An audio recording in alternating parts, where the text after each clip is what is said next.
SBI ने कुछ नियमों में भी बदलाव किया है, तो वहीं एसबीआई ने बैंक लोन सस्ता किया और एफडी कराने वालों को भी बड़ा झटका दिया। एसबीआई की तरफ से एटीएम ट्रांजैक्शन के नियमों में भी कुछ बदलाव किए गए हैं और एसबीआई के सैलरी अकाउंट पर इन लोगों को 1 करोड़ रुपए तक का एक्सीडेंटल इंश्योरेंस यानी फ्री बीमा भी मिलेगा। किन किन लोगों को इस योजना का फायदा मिलेगा, तो चलिए दोस्तों देख लेते हैं एक एक करके एसबीआई के 5 बड़े अपडेट। सबसे पहला देखिए, घर खरीदने वालों के लिए खुशखबरी है। देश के सबसे बड़े बैंक ने घटाई ब्याज दरें। अब आपको एसबीआई से सस्ता होम लोन मिलेगा। आरबीआई की रेपो रेट कटौती के बाद एसबीआई ने हाल ही में 25 बेसिस पॉइंट की कटौती की थी। तो अभी जो एसबीआई की बेसिक RLLR रेट जो चल रही है वो 8.25% है, यानी 8.25 से 8.5% तक एसबीआई अभी होम लोन की इंटरेस्ट रेट पर ब्याज दरें मुहैया करा रहा है। तो अगर आपने भी एसबीआई से लोन लिया हुआ है या आगे आप लेने वाले हो, तो ये तो एक अच्छी खुशखबरी है कि होम लोन की ईएमआई में आपको थोड़ी राहत मिलेगी, राइट। लेकिन एसबीआई की तरफ से अपने ग्राहकों को एक बड़ा झटका ये भी दिया गया है। देखिए, 1 महीने में दूसरी बार एफडी पर ब्याज दरें घटा दी है। एसबीआई की तरफ से जो अपनी विशेष एफडी चलती है अमृत वृष्टि योजना, उस पर भी ब्याज दरों में 20 बेसिस पॉइंट की कटौती की है। इसके अलावा एसबीआई की नॉर्मल एफडी कराने पर भी अब आपको कम ब्याज मिलेगा। 1 साल तक की एफडी पर अधिकतम 6.5% तक ब्याज मिलेगा, क्योंकि भारतीय स्टेट बैंक ने एफडी यानी फिक्स डिपॉजिट की ब्याज दरों में 0.20% तक की कटौती की है। तो 1 साल तक की एफडी पर 6.5% ब्याज मिलेगा।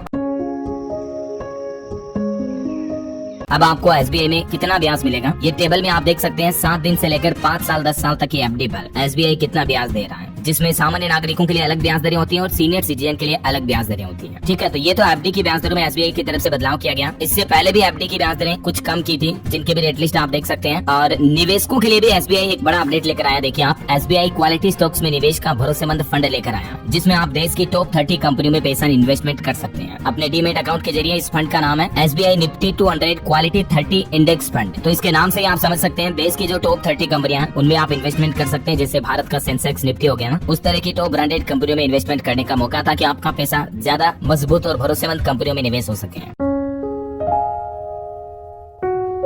चलिए अगला अपडेट देखिए दोस्तों, इस राज्य के सरकारी कर्मचारियों के लिए भी खुशखबरी आई है। एसबीआई अब इन कर्मचारियों को सैलरी अकाउंट पर 1 करोड़ रुपए तक का एक्सीडेंटल फ्री इंश्योरेंस कवर देगा। झारखंड सरकार के कर्मचारियों के लिए खुशखबरी है। जिन झारखंड सरकार के गवर्नमेंट एम्प्लॉयज की सैलरी एसबीआई अकाउंट में आती है, तो उनके लिए ये खबर बहुत ही फायदेमंद है, क्योंकि झारखंड राज्य सरकार और एसबीआई के बीच एक खास समझौता हुआ है, यानी दोनों के बीच जो ये एमओयू साइन हुआ है, इसके तहत एसबीआई में सैलरी अकाउंट रखने वाले सभी सरकारी कर्मचारियों को अब कई फायदे मिलेंगे। देखिए, कर्मचारियों को बिल्कुल फ्री मिलेगी ये सुविधाएं, जिसमें दोस्तों अब कर्मचारियों को केवल एक्सीडेंटल इंश्योरेंस कवर नहीं मिलेगा, बल्कि हेल्थ इंश्योरेंस और लाइफ इंश्योरेंस जैसी सुविधाएं भी मिलेगी। और अच्छी बात यह है कि इन सभी सुविधाओं का फायदा लेने के लिए कर्मचारियों को कोई एक्स्ट्रा पैसा भी पे नहीं करना पड़ेगा, यानी ये पूरी तरह से फ्री होगी। अभी झारखंड में 70,000 पुलिस कर्मियों को पहले से इस योजना का फायदा मिल रहा है, लेकिन अब उन सभी सरकारी कर्मचारियों को यह बेनिफिट मिलेगा जिनका अकाउंट एसबीआई में है, सैलरी अकाउंट। तो झारखंड के मुख्यमंत्री हेमंत सोरेन सरकार की तरफ से ये बड़ी घोषणा की गई है, फैसला लिया गया। अच्छा, अब कुछ नए नियम, न्यू रूल्स अपडेट देखिए आप। अगर आपका भी एसबीआई में अकाउंट है, तो 2 बड़े नियमों में हाल ही में एसबीआई ने बदलाव किया है। सबसे पहला तो निष्क्रिय खातों की स्थिति को लेकर, मतलब यदि आपका एसबीआई में खाता है और 24 महीने तक आप उसमें कोई भी लेन देन नहीं करते हैं, ट्रांजैक्शन नहीं करते हैं, तो वो खाता फिर निष्क्रिय खाता घोषित कर दिया जाएगा। हालांकि ऐसे खातों को पुनः सक्रिय करने के लिए, यानी कि फिर से चालू कराने के लिए आपको कोई अलग से शुल्क तो नहीं देना पड़ेगा, लेकिन आपकी केवाईसी डिटेल वापस देनी पड़ेगी। एक बार बैंक जाना होगा, एक फॉर्म भर के देना होगा, तब जाकर आप वापस अपने अकाउंट का इस्तेमाल कर पाएंगे, मतलब लेन देन कर पाएंगे। तो 24 महीने यानी 2 साल तक आप अपने एसबीआई अकाउंट को चालू रखें, बिल्कुल बंद ना रखें।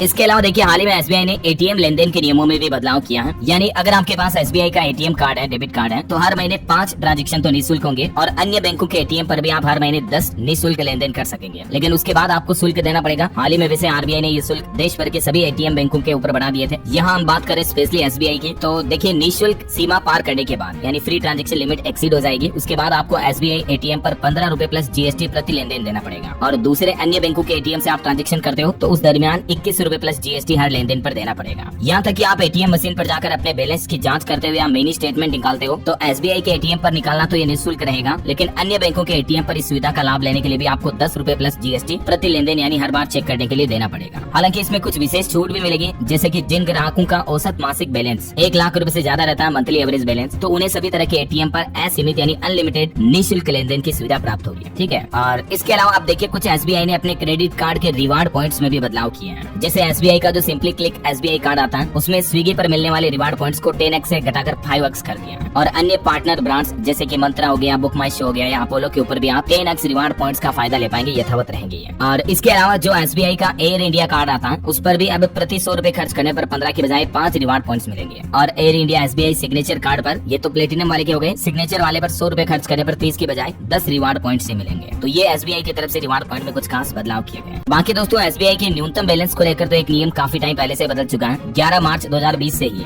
SBI ने अपने सभी बचत खातों के लिए न्यूनतम बैलेंस मेंटेन करने की अनिवार्यता को समाप्त कर दिया है। हालांकि इसमें कुछ अपवाद है। कुछ विशेष खाते जैसे कि सेविंग प्लस अकाउंट में मल्टी ऑप्शन डिपॉजिट के तहत 35,000 न्यूनतम बैलेंस बनाए रखना आवश्यक है। बाकी न्यूनतम बैलेंस की आवश्यकता जो है वो अभी SBI के अकाउंट में नहीं है। तो उम्मीद है दोस्तों SBI से जुड़े कुछ new rules and regulations update आपको जरूर जानने मिले होंगे।